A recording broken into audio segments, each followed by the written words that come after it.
Hijo, sí, esos son tus regalos de Navidad. Supongo que tendríamos que haber hablado de esto antes, pero bueno, ahora ya te has hecho mayor, ¿eh?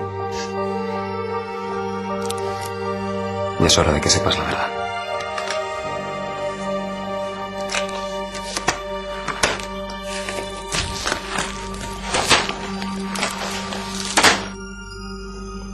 Los padres no existen.